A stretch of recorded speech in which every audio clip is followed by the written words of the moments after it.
हरि ओम्। शं नो मित्रस्यं वरुणः शं नो भवत्वर्यमा शं न इन्द्रो बृहस्पतिः शं नो विष्णुरुक्रमः। नमो ब्रह्मणे नमस्ते वायो त्वमेव प्रत्यक्षं ब्रह्मासि त्वामेव प्रत्यक्षं ब्रह्म वदिष्यामि कृतं वदिष्यामि सत्यं वदिष्यामि तन्मामवतु तद्वक्तारमवतु अवतु माम् अवतु वक्तारम्। ओम శాంతి శాంతి శాంతి। త్రిమూర్తి తత్వం గురించి మనం చెప్పుకుంటున్నాము, అదో కంటిన్యూ చేస్తున్నాం. This three fold activity exist in nature and manifest as the creation, and it manifests in every atom of the creation also. This forms one of the major symbols.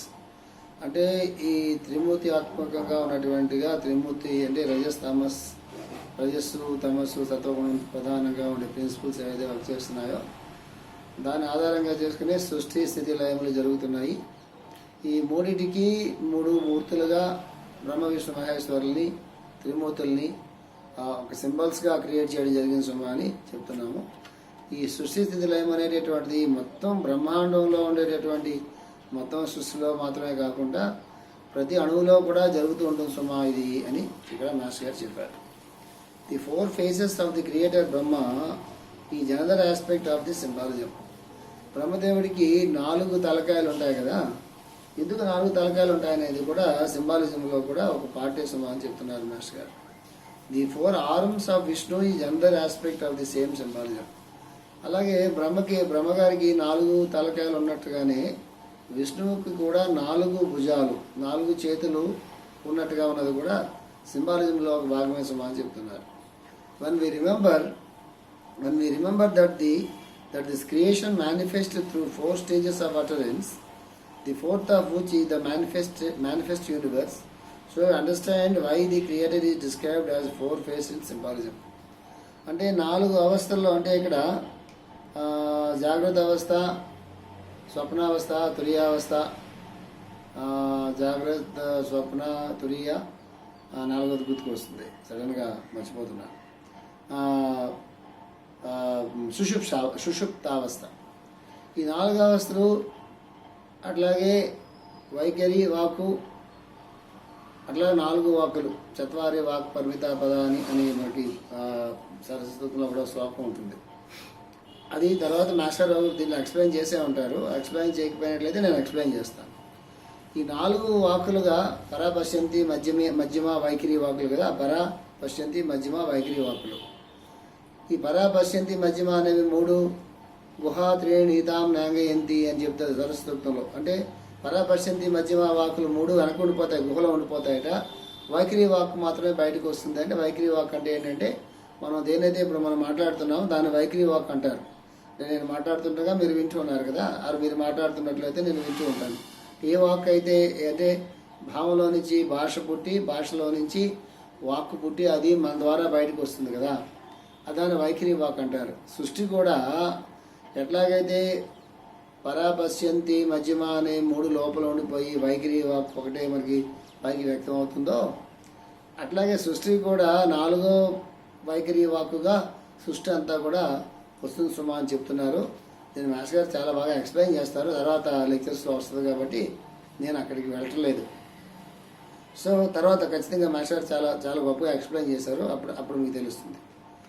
So when we remember that this creation manifests through 4 stages of utterance, the fourth of which is the manifest universe, so we understand why the creator is described as 4-faced in the symbolism. ఈ creator అని సృష్టికర్తకి ఎందుకు 4 మోకాలు అన్నట్లయితే ఈ పరాపశ్యంతి మధ్యమే వైఖరి అనేటటువంటి 4 స్థితులు మనకు అర్థమైనప్పుడు ఆ 4 స్థితులకి 4 తలకాయలుగా ఆయన సింబాలిజం చెప్పారు సుమా అని చెప్తున్నారు. కొంతమంది ఏమో 4 వేదాలే బ్రహ్మగారి తాలూకు 4 ముఖాలు అని చెప్తారు. అది ఆ సింబాలిజం తాలూకు మనం డెప్త్లోకి వెళ్తున్నప్పుడు ఆ సింబాలిజంని ఎట్లాగ మనం ఇంటర్ప్రిట్ చేసుకోవాలనే దాని మీద ఆ ఇంటర్ప్రిటేషన్ అంతా ఆధారపడి ఉంటుంది. ఇంతవరకు మనకి పరాపశ్యంతి మధ్యమ వైఖరి వాకుల గురించి మాత్రం మాస్టర్ గారు ప్రస్తావన ఆ పేర్ల ప్రస్తావన చేయకపోయినా ఆ కాన్సెప్ట్ చెప్తున్నారు. గుర్తుపెట్టుకోండి. ఎప్పుడోకప్పుడు ఖచ్చితంగా మన ఆ కాన్సెప్ట్లోకి మనం వెళ్తాము. ఆ కాన్సెప్ట్ అనేది మనకు పూర్తిగా అర్థమైనప్పుడు ఈ లోపల కావలిస్తే మీరు మాస్టర్ గారు రాసినటువంటి సరస్వతి సూక్తాలు ఆ పుస్తకం చదువుకోండి.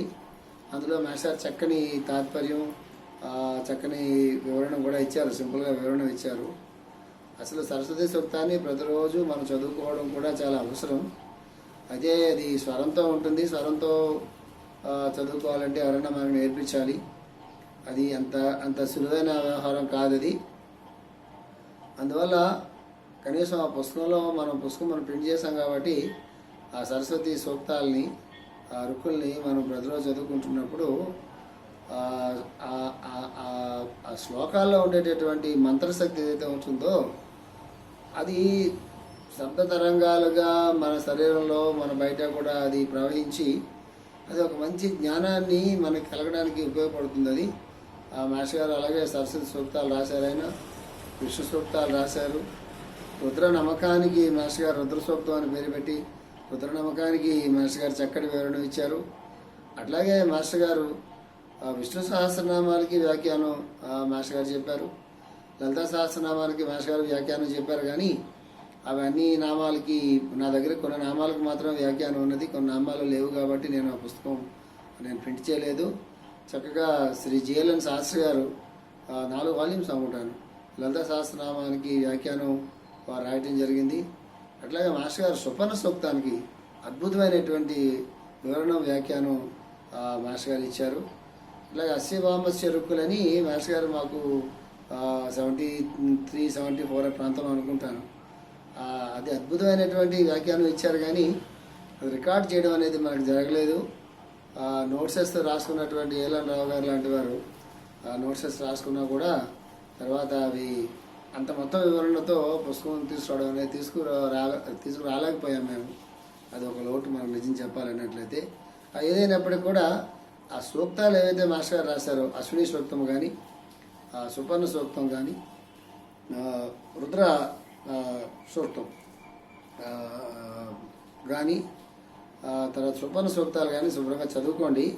చదువుకుంటే మాస్టర్ గారు అట్లా నారాయణ కవచం అని ఒక చిన్న పుస్తకం మాస్టర్ గారు నారాయణ కవచం పేరుతోనే ఉందనుకుంటాను. లో మంచి న్యాసం కూడా మాస్టర్ గారు ఇచ్చారు. అందులో అంటే నారాయణ మంత్రానికి ఒక సంబంధించిన న్యాసం, నారాయణ కవచం న్యాసం మాస్టర్ గారు అందులో అద్భుతమైన ధ్యాన ప్రక్రియలు మాస్టర్ గారు దాంట్లో ఇచ్చారు. ఇప్పుడు అందరికీ ఖాళీగా ఇవన్నీ కూడా పెద్ద పెద్ద పుస్తకాలే, ఇంకా చిన్న చిన్న పుస్తకాలే. చాలా భగవంతుడు లేకపోతే ప్రభుత్వం మనకు చాలా మనకి చాలా సమయాన్ని మనకి కేటాయించింది. కాబట్టి ఈ పుస్తకాలు చదువుకోండి. చిన్న చిన్న పుస్తకాలే, పెద్ద పెద్ద పుస్తకాలు ఏం కాదు అవి. చదువుకున్నట్టు ఇంట్లో ఉన్నట్లయితే శుభ్రంగా బయటికి చదువుకోండి. అప్పుడు ఈ ఎక్స్ప్లెనేషన్ అంతా అక్కడ మాస్టర్ గారు బాగా ఎక్స్ప్లెయిన్ చేశారు.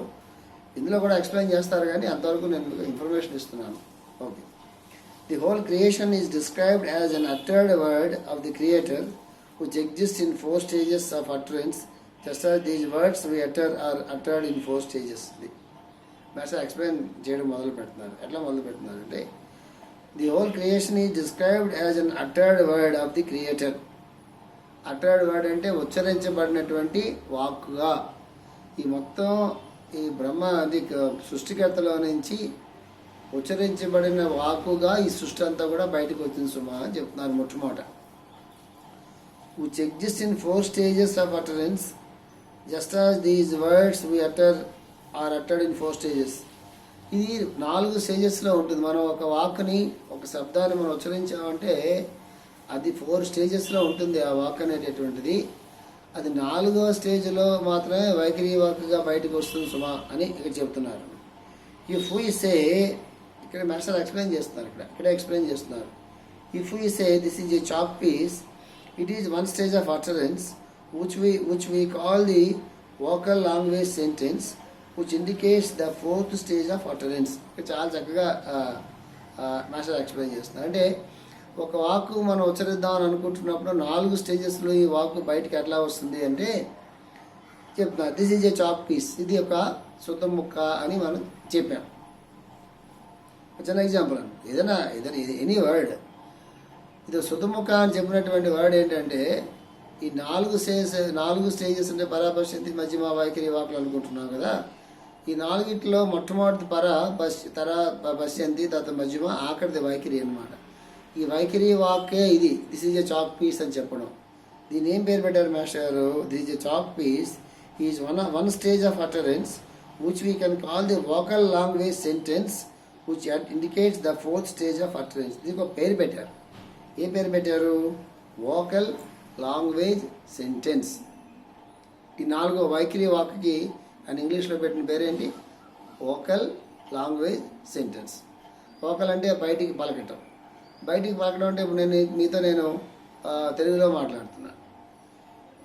This is a chalk piece అంటే దీన్ని ఇంగ్లీష్లో చెప్పడం అవుతుంది.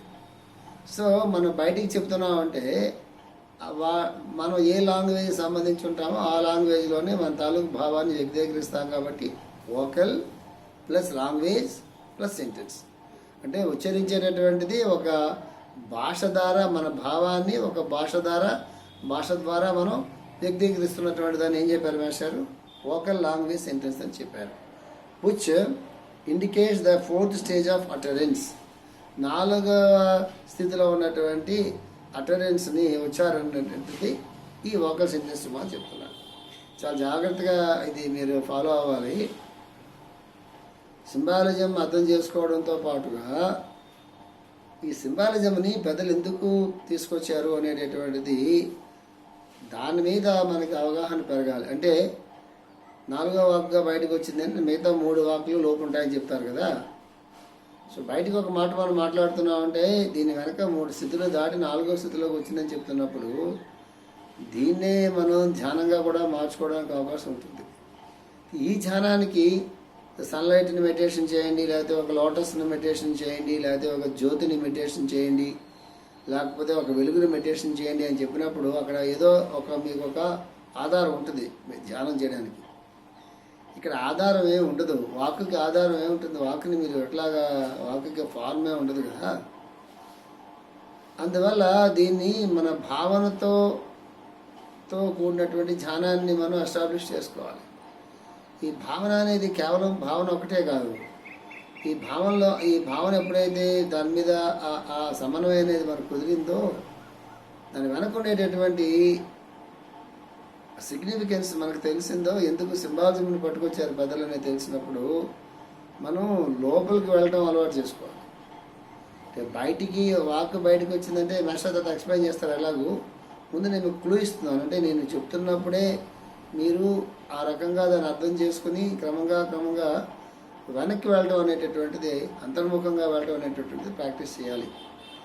అప్పుడే ఈ సింబాలిజం తాలూకు ఆ సిగ్నిఫికెన్స్ అర్థం అవ్వడం కానీ మన జీవితానికి పనికిరావడం కానీ జరుగుతుంది. ఏం చెప్పారు ఇక్కడ? ఈ వోకల్ లాంగ్వేజ్ సెంటెన్స్ రాసి పెట్టుకోండి ఎక్కడైనా.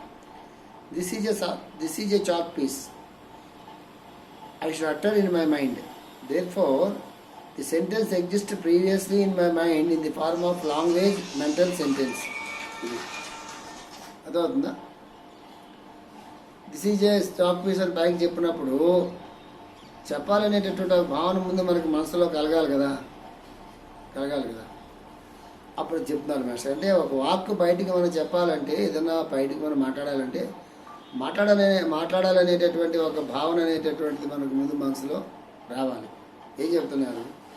This is a chalk piece I should utter in my mind.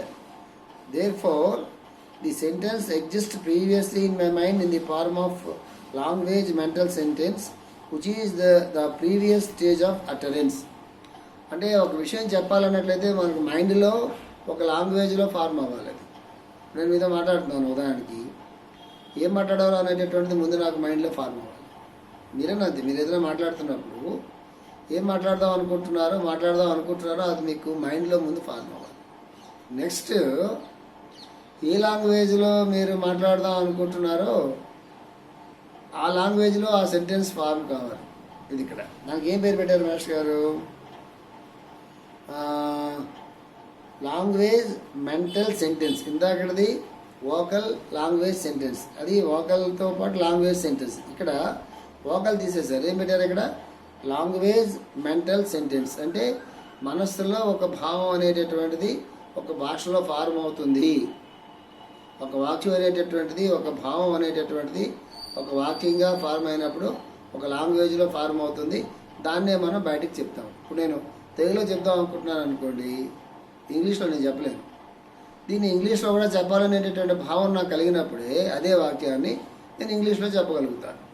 లేదు నేను అదే వాక్యాన్ని వేరే లాంగ్వేజ్లో చెప్పాలని అనుకుంటున్నాను అనుకోండి, అప్పుడు నేను మనసులో ముందు నేను అనుకుంటాను ఈ లాంగ్వేజ్లో అనుకున్నప్పుడే ఆ లాంగ్వేజ్లో మనం చెప్పగలుగుతాం. నేనన్నా మీరన్నా ఎవరన్నా అంతే. సో 2 సెంటెన్స్ చెప్పారు ఇక్కడ. వోకల్ లాంగ్వేజ్ సెంటెన్స్, రెండవది లాంగ్వేజ్ మెంటల్ సెంటెన్స్ చెప్పారు.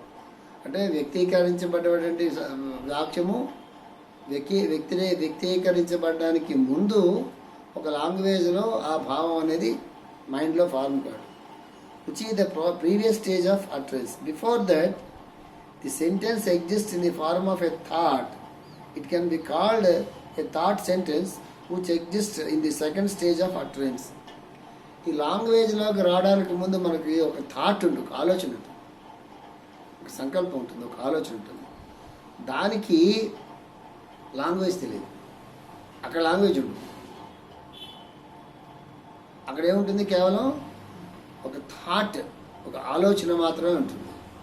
అది అట్నుంచి వస్తే 2వ స్టేజ్, ఇటు నుంచి వెళ్తే 3వ స్టేజ్, అట్నుంచి వస్తే పైనుంచి వస్తే 2వ స్టేజ్ అది చెప్తున్నారు. దానికి ఏం చెప్పారు? మాస్టర్ పేరు పెట్టారు. Before that the sentence exist in the form of a thought. It can be called thought sentence which exist in the second stage of utterance. ఇది థాట్ సెంటెన్స్ అని పెట్టారు. ఇది 3వది అన్నమాట. ఇది మనకు వెళ్తున్నాము. Which exist in the second stage of utterance. పైనుంచి వచ్చినప్పుడు అది సెకండ్ స్టేజ్ ఆఫ్ అటరెన్స్. ఏంటిది? Thought sentence. ఆ సెంటెన్స్ అక్కడ ఎలా ఉంది? అక్కడ థాట్ ఫామ్లో మాత్రమే ఉన్నది. Before that it exist as our idea to utter the sentence. ఈ థాట్ ఫామ్లో రావడానికి ముందు ఇంకొక స్టేజ్ ఉన్నది. అదేంటంటే before that it exist as our idea to utter the sentence. ఈ ఐడియా అంటే ఏంటి? నేను మాట్లాడాలి అనేటటువంటి ఒక స్టేజ్ ఉంది కదా, అది దీన్నే పర, పశ్యంతి, మధ్యమ, వైఖరి వాకులుగా మనకి చెప్పారన్నమాట.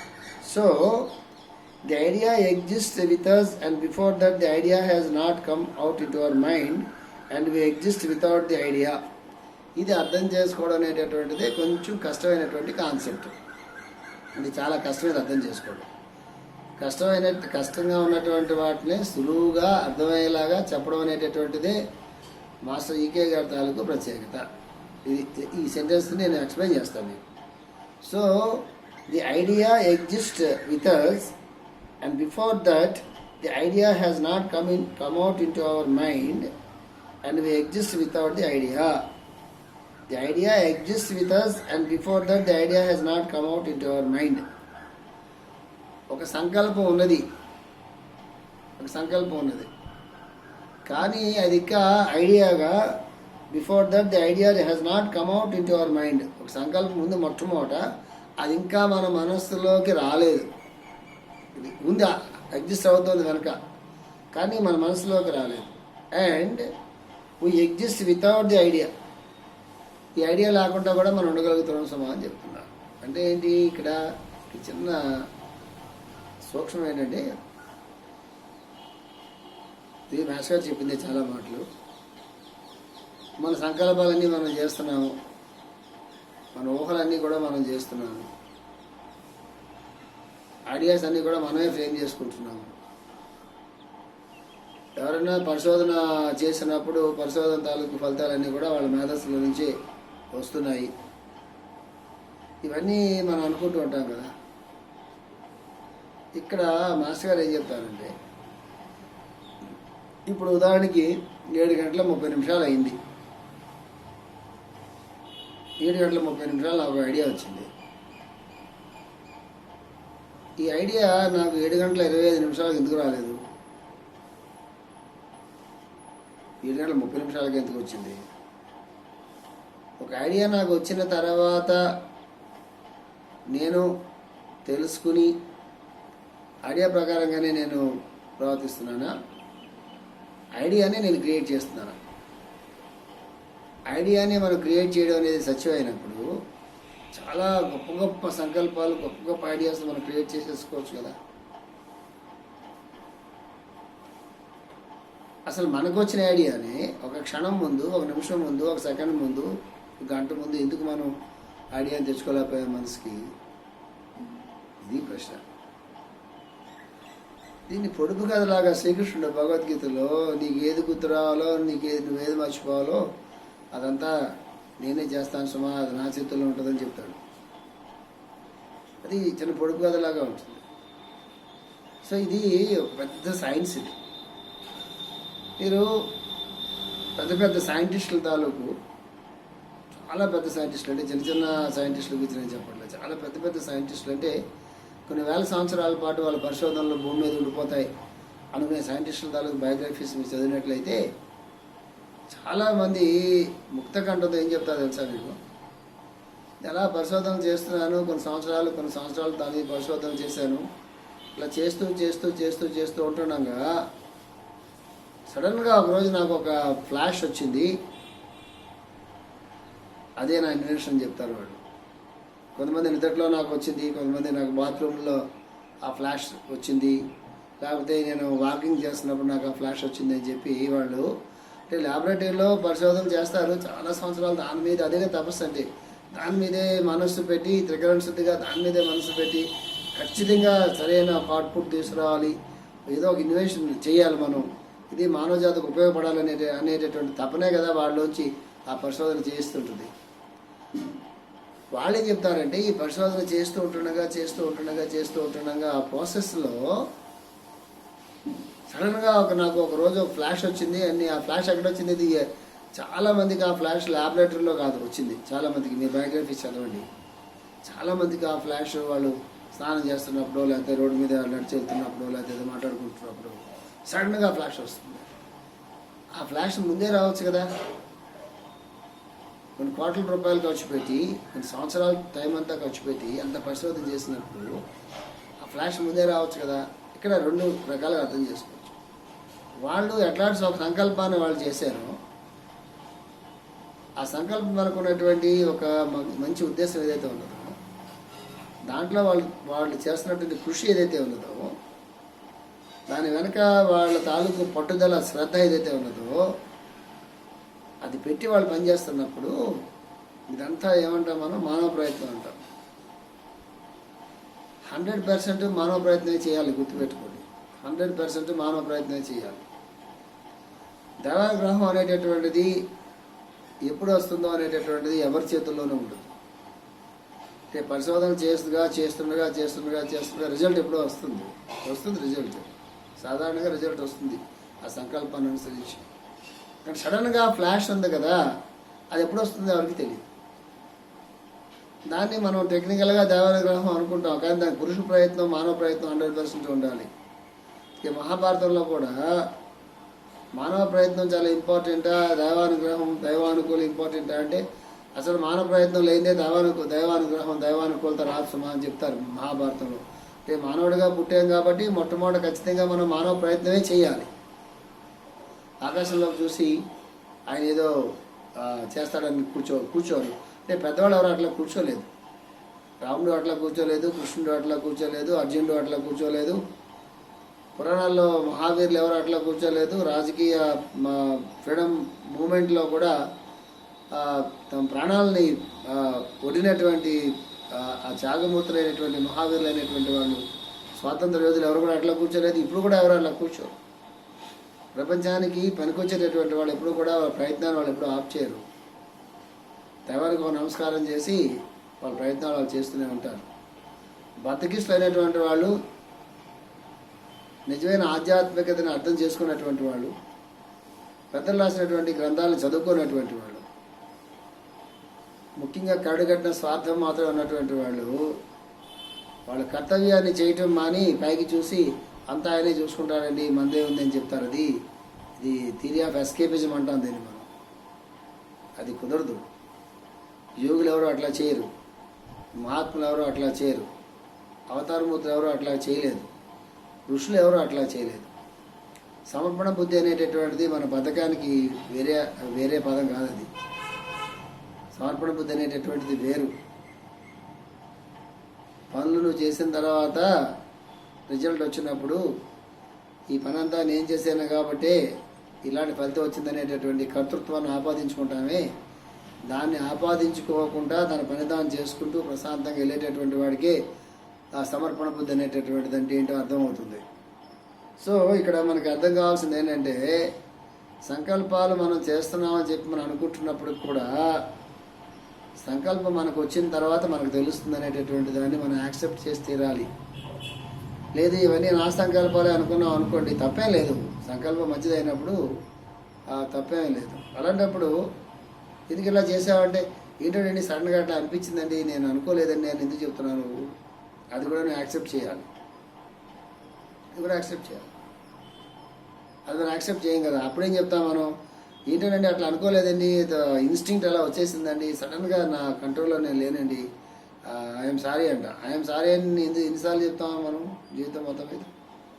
సారీ అని చెప్పకుండా జీవితాన్ని మనం నడపగలమా?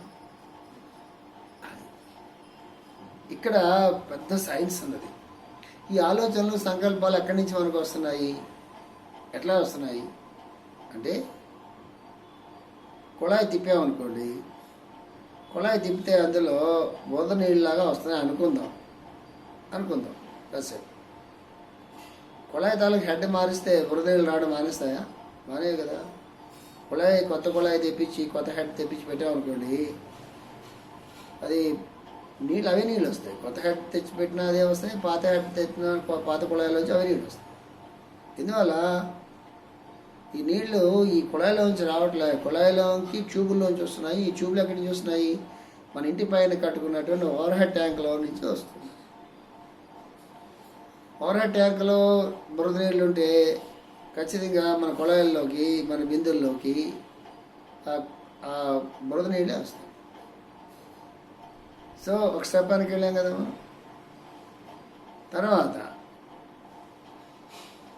ఓవర్ హెడ్ ట్యాంక్ మొత్తం కడిగించాము, మొత్తం క్లీన్ చేసాం, బ్లీచింగ్ పౌడర్ అది పెట్టి మొత్తం క్లీన్ చేసాం, మళ్ళీ ట్యాంక్ నింపాము, అయినా బురద నీళ్ళు వస్తాయి. అంటే బురద ఎక్కడ ఉంది?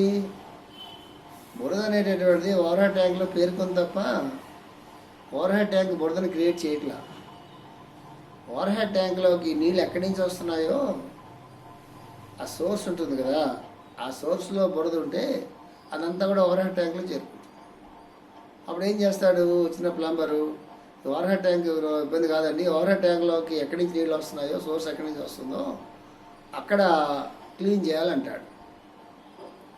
ఇది ఇక ఎక్కడో ఊరు మొత్తానికి ఒక పెద్ద ఓవర్ హెడ్ ట్యాంక్ ఉంటుంది, అది క్లీన్ చేస్తారు అనుకుందాం. అంతా క్లీన్ చేసిన తర్వాత మళ్ళీ బురద నీళ్ళు వస్తాయి. అప్పుడేమంటాడు, మనం ఏం చేయలేమండి, ఇది ఆ టోటల్ సమ్మర్ ఏదో ట్యాంక్ ఏదో స్టోరేజ్ ట్యాంక్ ఉంటుంది కదా, లేకపోతే ఏ రివర్లోంచో ఏ చెరువులోంచో మనం తీసుకుంటున్నాం కదా, అక్కడే మొత్తం ప్రాబ్లం ఉందండి అంటాడు. అక్కడే మొత్తం ప్రాబ్లం ఉందనుకున్నప్పుడు దాన్ని క్లీన్ చేయడం ఎక్కడ సాధ్యం అవుతుంది? అది అక్కడ క్లీన్ చేయండి అంటే మన పెద్ద ట్యాంకులోకి ఊరు మొత్తానికి ట్యాంకులోకి వచ్చేటటువంటి చోట అక్కడ టోటల్గా క్లీన్ చేయబడింది. ఆ పెద్ద ట్యాంకులో క్లీన్ చేయబడదు, అక్కడ క్లీన్ చేయబడింది. ఆ వాటరు అట్లాంటి వాటర్ మన పైన ఉన్న ఓవర్ హెడ్ ట్యాంక్లో రాదు, అక్కడ క్లీన్ చేయబడింది క్లీన్ వాటర్ మన కొళాయిలకు రాదు. ఎంత ప్రాసెస్ వెనక్కి వెళ్తున్నాం మనం. సో ఇవంతా స్టోరేజ్ వాటర్ కాబట్టి ప్రాబ్లమ్స్ అన్నీ కూడా. ఆకాశంలోంచి వాటర్ పడుతుంది అనుకోండి, కనుక ఊర్లో కొంతమంది ఈ ప్రాసెస్ ఫాలో అవుతారు. ఆకాశంలోంచి వాటర్ వర్షాకాలంలో వాటర్ పడుతుంది, దాన్ని చక్కగా వాళ్ళు స్టోర్ చేసుకుంటారు. స్టోర్ చేసుకుని అక్కడి నుంచి పైప్స్ తీసుకుని కిందకి వచ్చేటప్పుడు వాళ్ళు ట్యాంకర్స్ పెట్టుకుని ఆ ట్యాంకర్స్లో వాటర్స్ వచ్చినప్పుడు మనం పుస్తకాలు చదువుకుంటాం కదా, ఎట్లాగా వాటర్ని మనం ప్యూరిఫై చేసుకోవాలో అట్లాగా ట్యాంక్స్ ఏర్పాటు చేసుకుని అందులో స్టోర్ చేసుకుంటూ ఆ సంవత్సరం అంతా అదే నీళ్ళు వాడుతున్నటువంటి కొంతమంది పెద్దవాళ్ళు ఉంటారు. అంత స్టోర్ చేసుకుంటారు. ఎంత ఎంత మనకి వాటర్ వస్తుంది. చాలా వర్షాకాలంలో ఎప్పుడో కూడా వర్షాలు పడతాయి కదా మనకి. వర్షాకాలంలో వచ్చిన వాటర్ అంతా వాళ్ళు స్టోర్ చేసుకుని దాచుకుంటారు. సంవత్సరం అంతా అదే వాటర్ తాగుతారు, ఆరోగ్యంగా ఉంటారు. ఆ పైన వచ్చే వాటర్ అంటే ఏంటి తెలుసా? అంటే పైనుంచి గంగ, పవిత్రమైన గంగ అట్లా అట్లా వచ్చి వచ్చి వచ్చి వచ్చి వచ్చి అలాగే శివుడి జటాజుటంలోకి ప్రవేశించినటువంటి గంగ, ఆకాశ గంగ ఏదైతే ఉన్నదో అది అంత పవిత్రంగా ఉంటుంది, అది ఎంత ప్యూరిఫైడ్గా ఉంటుంది. అది దాంట్లో ఈ భూమి మీద ఉండేటటువంటి ఏ డస్ట్ కూడా అందులో కలవదు కదా. భూమి మీద పడడానికి ముందే దాన్ని పట్టుకోవడం చేత అవ్వాలి, తర్వాత దాంట్లో వెళ్తాం మనం. అందువల్ల ఆలోచనలు అనేటటువంటి అది వర్షం ఎలాగైతే భూమి మీద పడితే ఆ భూమి మీద ఉండే పదార్థం తాలూకు ఆ రంగు, రుచి, వాసన ఎలాగైతే తీసుకుంటుందో మనలో కూడా రాగద్వేషాలు, కామక్రోధాలు, మధుమాశ్చర్యాలు మనలో అవి చాలా విజృంభించి పనిచేస్తున్నప్పుడు ఎంత మంచి ఆలోచన అయినా సరే ఆ దీంట్లోంచే పనిచేస్తుంది. అందుకే మనకి పెద్దలు ఇండివిజువాలిటీ అండ్ పర్సనాలిటీ లెవెల్లో నుంచి, ఇండివిజువాలిటీ, పర్సనాలిటీ అనే 2 లెవెల్స్లో నుంచి కూడా పెద్దలు మనకి ఏం చెప్తారంటే, ఇంపర్సనల్ యాటిట్యూడ్లోకి మీరు ట్రావెల్ చేయను.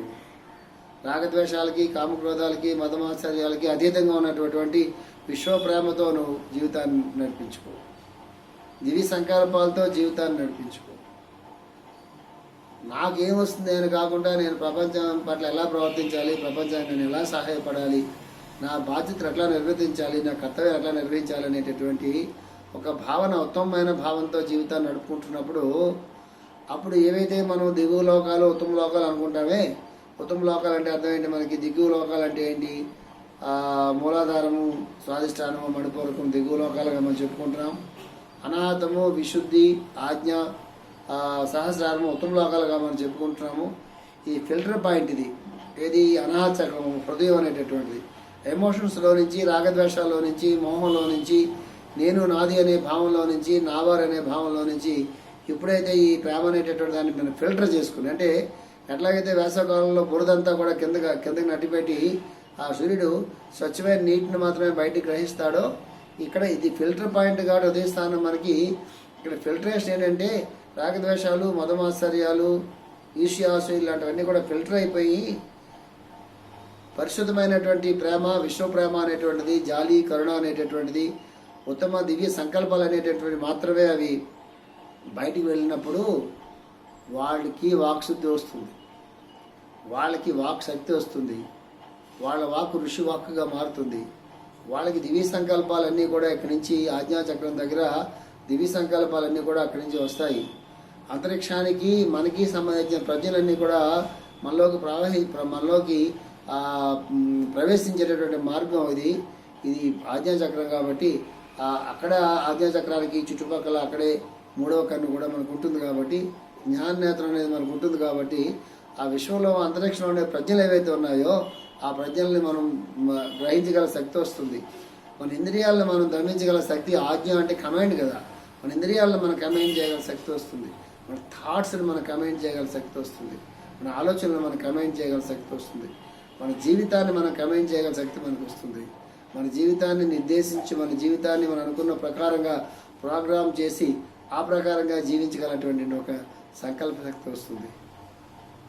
ఇది ఇక సహస్రారం దాకా వచ్చేటప్పటికి ఎట్లాగైతే ఆకాశ గంగ అనేటువంటిది, గంగాదేవి అనేటువంటిది గంగ భగీరథుడి తాలూకు తపస్సుకి ఆ గంగ ఎలాగైతే ఆకాశంలో నుంచి సుడులు తిరుక్కుంటూ వస్తున్నప్పుడు ఆ గంగా ప్రవాహానికి భూగోళం తట్టుకోలేదనుకున్నప్పుడు అందరూ శివుడి గురించి తపస్సు చేస్తే ఆయన జటాజోటం అంతా కూడా ఇలాగా పరిసి అందులో పడిన గంగని అక్కడ ఆయన బంధించి ఎంతవరకు అయితే వదిలిపెట్టాలో అంతవరకు భూమి మీదకి వదిలిపెట్టినప్పుడు ఆ సగరపుత్రులు ఎవరో వాళ్ళకి తిరిగి జన్మ వచ్చిందని చెప్తారు చూసారా, అది ఒక ధ్యాన ప్రక్రియ.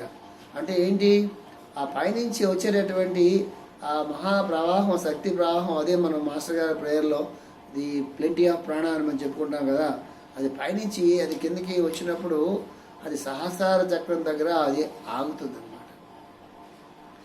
అక్కడి నుంచి మనకి ఎంత కావాలో అంతవరకు మాత్రమే మనకి లోపలికి ఆ శక్తి అనేటువంటి మనలోకి వస్తుంది సుమా అని చెప్తారు. అంచేత ఈ ఉత్తమ ఈ హయ్యర్ సెంటర్స్ అని ఏవైతే అంటున్నామో అవన్నీ కూడా ఎప్పుడూ కూడా అది విచ్చుకుని ఉండాలి, అది ఓపెన్ చేసుకుని ఉండాలి. అంటే మనం ఓపెన్ అయి ఉండాలి, మనం క్లోజ్ చేసుకోకూడదు.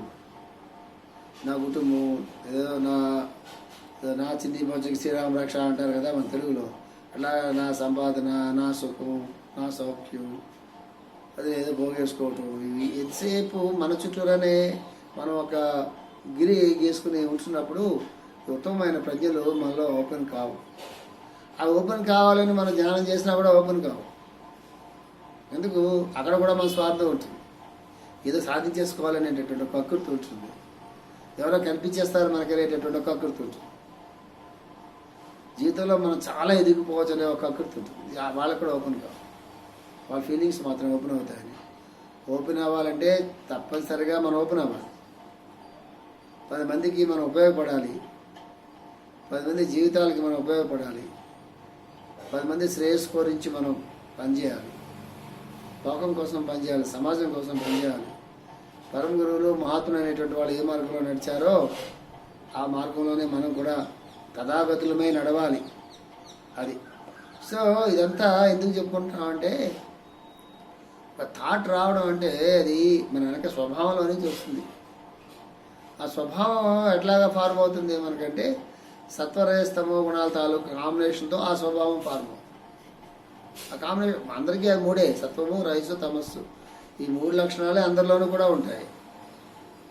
కానీ కాంబినేషన్స్ మారిపోతాయి. సత్వగుణం 5% ఉండొచ్చు, తమోగుణం 90% ఉండొచ్చు, ఆ 80% ఉంటే మిగతా 15% రజోగుణం ఉండొచ్చు. కొంతమందిలో 40, 30, 30, 20, 60, 20 ఇట్లాగా కాంబినేషన్స్, పర్మిటేషన్స్ అండ్ కాంబినేషన్స్ అంటే అది మారుతూ ఉంటాయి. ఆ ప్రకారంగా మాత్రమే వాడు ప్రవర్తిస్తాడు. ఆ ప్రకారంగా మాత్రమే వాడు ఆలోచిస్తూ ఉంటాడు. ఆ ప్రకారంగా మాత్రమే వాడు భావన చేస్తూ ఉంటాడు. ఆ ప్రకారంగా మాత్రమే వాడు మాట్లాడగలుగుతాడు. దాని మించి వాడు మాట్లాడాలి. అందువల్ల వెనక ఉండే కాంబినేషన్స్లో మార్పు అనేది మన సంకల్పంతో దాన్ని మనం మార్చుకోవాలి. అక్కడ మారితే తప్ప, అంటే సత్వగుణ తమోగుణ రజోగుణాల్లో ఏ దోషం అనుకున్నదో, రజోగుణ దోషం అనుకున్నదా, సత్వగుణ దోషం రజోగుణ దోషం అనుకున్నదా, తమోగుణ దోషం అనుకున్నదా అనేది మనం అర్థం చేసుకుని ఆ 2 దోషాలని తగ్గించుకోవడం కోసం ప్రయత్నం చేయాలి. అదే యమనియమాలంటే. ఆ 2 దోషాలు తగ్గించుకోవడం కోసం మనం ప్రయత్నం చేసి సత్వగుణాన్ని క్రమంగా పెంచుకోవడం కోసం ప్రయత్నం చేస్తుంటే ఆటోమేటిక్గా తగ్గుతాయి. దానికి 6 నియమాలు పాటించాలి, వాంగ్ నియమం పాటించాలి, విహారాల్లో నియమాలు పాటించాలి, సరైన ధ్యానం చేసుకోవాలి, సరైనటువంటి స్నేహితుల్ని మనం సెలెక్ట్ చేసుకోవాలి, సరైనటువంటి పని మనం సెలెక్ట్ చేసుకోవాలి, సరైన ఎన్విరాన్మెంట్ని మనం క్రియేట్ చేసుకోవాలి. అన్ని చేస్తే తప్ప అవి మారవు. ఈజీగా ఏం మారిపోవు. కళ్ళు మూసుకుని కూర్చొని ధ్యానం చేసుకుంటే మొత్తం మారిపోతాయంటే కుదరదు. అట్లా మారవు. ఎందుకంటే కళ్ళు మూసుకుని మనం గంట సేపే ధ్యానం చేస్తాం, లేదా 2 గంటలు ధ్యానం చేస్తాం. నిద్రపైన 8 గంటలు 6 గంటలు పక్కన పెడితే మిగతా 16 గంటలు 15 గంటలు 14 గంటలు మన ప్రపంచంతో కలిసి బతుకుతూ ఉంటాం. ఇంద్రియాలతో కలిసి మనం బతుకుతూ ఉంటాం, మనసుతో కలిసి మనం బతుకుతూ ఉంటాం. మన చుట్టూరా ఉండే పరిసరాల మధ్య మనం బ్రతుకుతూ ఉంటాం. కాబట్టి అక్కడ చేసిందే సాధన, అక్కడ జరిగిందే సాధన. అది సాధించుకున్నటువంటి వాడికే యోగ సిద్ధి అనేటటువంటిది జరుగుతున్నది. వాడినే యోగి అంటారు. ఇది మనం జాగ్రత్తగా గుర్తుపెట్టుకోవాలి. సో ఇది అంచేత ఈ చిన్న సెంటెన్స్ చూడండి.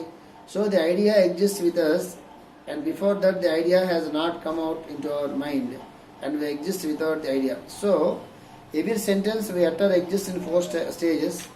The vocal language sentence, before that the mental language sentence, before that the mental sentence without a language, before that as a proposal to utter the sentence, before which there was no proposal and there was only the utterer.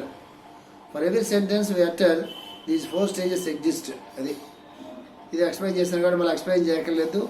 ఏ మాట మాట్లాడుతున్నా కూడా ఈ 4 స్థితులు దాటి మాత్రమే బయటకు వస్తుంది సుమా అని మాస్టర్ గారు చెప్పారు. Without these 4 stages we cannot utter any sentence at all. ఈ 4 స్థితులు లేకుండా మనం ఎటువంటి వాక్యాన్ని కూడా ఉచ్చరించడానికి వీల్లేదు సుమా అని చెప్తున్నారు. This is because our utterance follows the same order as the utterance of this creation. ఎందుకంటే ఈ క్రియేషన్ ఎట్లాగైతే వచ్చిందో అట్లాగే మనలోంచి వాక్ కూడా బయటకు వస్తుంది. కాబట్టి ఇంకో ప్రకారంగా సాధ్యం కష్టమా అని చెప్తున్నారు. అదే మ్యాన్ మేడ్ అనుకోండి, ఎట్లాగైనా మనం మార్చుకోవచ్చు, ఎట్లాగైనా ఆల్టర్ చేసుకోవచ్చు, కొన్ని స్కిప్ చేయొచ్చు, కొన్ని యాడ్ చేసుకోవచ్చు. కానీ సృష్టికి సంబంధించినటువంటి ఒక ఫినామినన్ కదా ఇది. సృష్టి ఎలాగైతే 4 స్థితుల్లో బయటకు వస్తున్నదో అట్లాగే మన వాక్కు కూడా 4 స్థితుల్లో బయటకు వస్తున్నది. కాబట్టి దాన్ని మనం మార్చలేం. అంటే నువ్వు అర్థం చేసుకోవాల్సిందే ఏమైంది అక్కడ, సృష్టి ధర్మాలని ఎవడు మార్చలేడురా నాయన, ప్రకృతి ధర్మాలను ఎవరు కూడా మార్చలేరురా నాయన. ఈ సృష్టి ధర్మాలను కానీ ప్రకృతి ధర్మాలను కానీ మనం తప్పనిసరిగా వినయంతో తల వంచి అణకవతో వినయంతో మెలకువతో సమర్పణ బుద్ధితో వాటిని మనం ఫాలో అవుతున్నంతసేపే మనకి యోగము క్షేమము ఉంటుంది. ప్రకృతిని జయించేము సృష్టిని జయించేమని ఎవడైనా కోతలు కోసి చేసి అలాంటి ప్రయోగాలు చేసినప్పుడు ప్రకృతిని డిస్టర్బ్ చేయడం జరుగుతుంది తప్ప ప్రకృతిని జయించేటటువంటి అవకాశమే లేదు. అలాంటప్పుడు జయించామనేటటువంటి కోతలు కోసేటటువంటి వాడి వల్ల ప్రకృతిని జయిస్తున్నాం అనుకుని ప్రయోగాలు చేస్తే ప్రకృతి వినాశనం జరుగుతుంది సుమా అని వేరే చెప్పాల్సిన అవసరం లేదు. అంతవరకు ఎందుకండి, నిమిషం ముక్కు మూసుకోండి, మీకు అర్థమైపోతుంది ప్రకృతిని జయించేవో లేదు, తెలిసిపోతుంది కదా. ప్రకృతిని జయించేవన్నటువంటి వాడు ప్రకృతిలోంచే వాయువు వస్తుంది, అదే వాయువు పీల్చుకుని మనం బతుకుతున్నాం కదా. అదే వాయువుని పీల్చుకున్నాం, లేదు నేను నా సొంత వాయువు నేను క్రియేట్ చేసుకుంటాను అని చెప్పి అనుకున్నాడు అనుకోండి, ముక్కు మూసాం అనుకోండి, మనం ఆగవాయాన్ని ముక్కు మూసుకున్న తర్వాత ఎంతసేపు బతుకుతాడు వాడు? ఒక నిమిషం బతకలేడు కదా. దేన్ని జయించినట్టు? నీటిని జయించగలడా? వాయువుని జయించగలడా? ఆకాశాన్ని జయించగలడా? భూమిని జయించగలడు? ఏం జయించగలడు? తన స్వార్థం కోసం ఉపయోగించుకుందాం అనుకుని మొదలుపెట్టి జయించామని పేరు పెట్టి ప్రకృతిని మొత్తం, ప్రకృతిలో ఉండే బ్యాలెన్స్ని మొత్తం నాశనం చేయడం వల్ల కదా అతివృష్టి అనావృష్టి భూకంపాలు ఇవన్నీ. ఏంటి మరి? వైరస్లు బ్యాక్టీరియాలు ఇవన్నీ ఏంటివన్నీ? ప్రకృతిని జయించడం సాధ్యం కాదు. అంచేత మనం అర్థం చేసుకోవాల్సింది ఏంటంటే, ఏవైతే ప్రకృతి ధర్మాలుగా శాశ్వతంగా పనిచేస్తున్నాయో, సృష్టి ధర్మాలుగా ఏవైతే శాశ్వతంగా పనిచేస్తున్నాయో వాటిని మనం అర్థం చేసుకుని వాటికి అనుగుణంగా మనం ప్రవర్తిస్తే మన జీవితాలు, మానవ జీవితం లేదా భూగోళం లేదా అంత క్షేమంగా ఉంటుంది తప్ప మన ప్రకారంగా జీవితం అనుకుంటే కుదరదు. అదే చెబుతా. అంచేత ఇది మార్చడానికి లేదు. Without these 4 stages we cannot utter any sentence at all. This is because our utterance follows the same order as the utterance of this creation. Walk అనేటువంటిది ఎలా వస్తుంది అంటే క్రియేషన్లా వచ్చిన విధానంలో వస్తుంది కాబట్టి మనం దాన్ని మార్చడానికి లేదు. Because we are part of this creation, we represent this creation, our utterance represents the utterance of this creation. చూడండి ఆ సెంటెన్స్ ఎంత బాగుందో. Because we are part of this creation, ఈ సృష్టిలో మనం కూడా భాగమే అని గుర్తుపెట్టు. సృష్టి మనలో భాగం అని గుర్తుపెట్టుకోకూడదు. సృష్టిలో మనం కూడా ఒక భాగమే అని గుర్తుపెట్టుకోవాలి. వీ రిప్రజెంట్ దిస్ క్రియేషన్, అక్కడితో ఆగాము. ఈ రిప్రజెంట్ దిస్ క్రియేషన్, ఈ క్రియేషన్ సృష్టి మొత్తాన్ని మనం రిప్రజెంట్ చేస్తున్నాం. Man the grand symbol of the universe అని ఎంపీ హాల్ గారు, ఎంపీ హాల్ అని ఒక చాలా గొప్ప రచయిత ఆయన. Man the grand symbol of the universe అని ఒక అద్భుతమైన పుస్తకం రాశారు. అందులో ఈ మొత్తం మహావిశ్వానికి ఒక సింబల్గా, ఒక గ్రాండ్ సింబల్గా మానవుడు ఎలా ఉంటున్నాడు అని చెప్పి రాసి, ఆ సృష్టిలో ఉండేటటువంటి వాటికి, మానవ శరీరంలో ఉండేటటువంటి వాడికి ఉండే దీన్ని లా ఆఫ్ కరెస్పాండెన్స్ అంటాం మనం. అక్కడ భాష చెప్తూ ఉంటారు. అవన్నీ మనం ఒకసారి గుర్తురావడం అనేటటువంటిది మన అదృష్టం. అది మనలో ఏదైతే చాలా మాట చెప్పుకున్నాం కదా, as it is above so it is below అని చెప్పుకున్నాం కదా.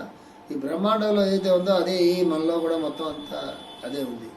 అందుకే నేనెవరో తెలుసుకో అని అంటారు కదా రమణ మహర్షి. ఇది తెలుసుకుంటే మొత్తం మనకు తెలుస్తుంది, అది తెలుసుకున్నా మనం తెలుస్తాం. మనకి మనం ఏంటో మనం తెలుసుకున్నా కూడా ఆ సృష్టి అంతా కూడా మొత్తం తెలుస్తుంది. అట్లాగే యోగులు జీవించారు. యోగి శరీరంతో ఉన్నప్పుడు కూడా ఆయన ఒక మానవ శరీరంతో ఉన్నట్టుగా ఆయన భావం చేయాలి. ఈ విశ్వం మొత్తం అంతా ఆయన శరీరంగా ఆయన భావం చేసి ఈ విశ్వాన్ని మొత్తాన్ని ఏదైతే నడిపిస్తున్నదో కేంద్రం ఉందితే ఆ కేంద్రంలో వాళ్ళు ఉండి ఈ విశ్వం మొత్తం అంతా కూడా వాళ్ళ శరీరాలుగా వాళ్ళు జీవించారు.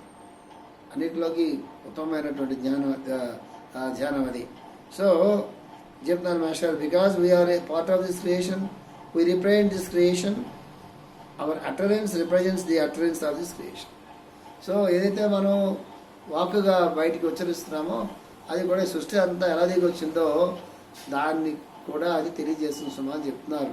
కాబట్టి ఏం అర్థం చేసుకోవాలి, ఎట్లా పడితే అట్లా మాట్లాడకూడదు, ఏది పడితే అది మాట్లాడకూడదు, ఏ భాషలో పడితే, ఏ భాష అనే ఉద్దేశం లాంగ్వేజ్ అని కాదు, foul language and good language అంటారు కదా, అది నా ఉద్దేశం. అది అట్లా మాట్లాడకూడదు, పరుషంగా మాట్లాడకూడదు. దానికి ఒక పద్ధతి ఉంది, వాక్ ట్రైనింగ్. ఆ శ్లోకం నాకు సడన్గా గుర్తు రావట్లేదు, కానీ ప్రియం బ్రూయాత్ ఆ శ్లోకం 4 నేను చెప్పలేను. ఇప్పుడు కూడా ప్రియంగా మాట్లాడు, ఇప్పుడు కూడా సత్యంగానే మాట్లాడు, కానీ ప్రియంగా అబద్ధాలు చెప్పొద్దు. నేను మాట్లాడుతున్న సత్యమే కదా అని చెప్పి అది కటువుగా మాట్లాడద్దు. అది 4 లైన్స్ శ్లోకం. అది సడన్గా నాకు గుర్తు రావట్లే, ఎప్పుడన్నా చెప్తాను ఆ శ్లోకం. ప్రియం బ్రూయా సత్యం బ్రూయా 2 గుర్తున్నాయి, కానీ ప్రియం మాట్లాడు, సత్యం మాట్లాడు, ప్రియంగా నువ్వు అబద్ధాలు చెప్పొద్దు, అట్లా అప్రియంగా సత్యాన్ని చెప్పొద్దు సుమా, అంటే కటువుగా సత్యాన్ని చెప్పొద్దు సుమా అని ఆ శ్లోకం అర్థం. దాన్ని మనం ఎట్లా మాట్లాడాలనే దానికి ఒక ట్రైనింగ్గా మనకి ఋషులు చెప్పినటువంటి సూక్తి అది. సో ఈ లెక్చర్ చాలా గొప్పగా వెళ్తుంది ముందుకి. ఇది ఒకసారి మళ్ళీ మీరు చదువుకుని మీ సొంతంగా అర్థం చేసుకోవడం కోసం ప్రయత్నం చేయండి. మాస్టర్ గారి లెక్చర్లన్నీ కూడా మెడిటేషన్సే, గుర్తుపెట్టుకోండి. ప్రత్యేకంగా మెడిటేషన్స్ని మనం తయారు చేసుకోవచ్చు. ప్రత్యేకంగా మెడిటేషన్స్ చేసుకుంటున్నప్పుడు కూడా చూడండి, ఇది మెడిటేషన్ అవునా కదా, చూడండి ఇది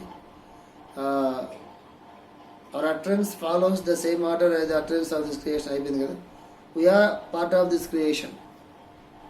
మెడిటేషన్ చెప్తున్నాను, we are part of this creation, we represent this creation, our utterance represents the utterance of this creation. ఈ 3 మీరు ఒక మెడిటేషన్గా వాక్యాలుగా పెట్టుకుని కళ్ళు మూసుకుని అర్థం చేసుకోవడం కోసం ప్రయత్నం చేయండి. అదే మెడిటేషన్. అట్లాంటి సెంటెన్సెస్ ఎన్నో కూడా మాస్టర్ పుస్తకాల్లో ఉంటాయి. ఎగ్జాంపుల్కి ఇదే మీకు క్లూ ఇచ్చాను నేను, ఆన్లైన్ చేసుకోండి, పక్కన రాసుకోండి, చక్కగా రాసుకుని ఎప్పుడైనా ఖాళీ కుదిరినప్పుడు ఆ 3 వాక్యాలు చదువుకుని అర్థం చేసుకోవడం కోసం ప్రయత్నం చేయండి. అదే మెడిటేషన్ అవుతుంది. మీరు ఎంత అంతర్ముఖంగా మీ ప్రయాణం సాగుతుందో అనుభవపూర్వకంగా మీకు తెలుస్తుంది. మిగతాది వచ్చే వారం మనం మళ్ళీ చెప్పుకుందాం. స్వస్తి ప్రజాభ్య పరిపాలయంతాం న్యాయేన మార్గేణ మహీమహీషా గోబ్రాహ్మణేభ్య సోమస్తు నిత్యం. లోకా సమస్తా సుఖినో భవంతు. లోకా సమస్తా సుఖినో భవంతు. లోకా సమస్తా సుఖినో భవంతు. ఓం శాంతి శాంతి శాంతి.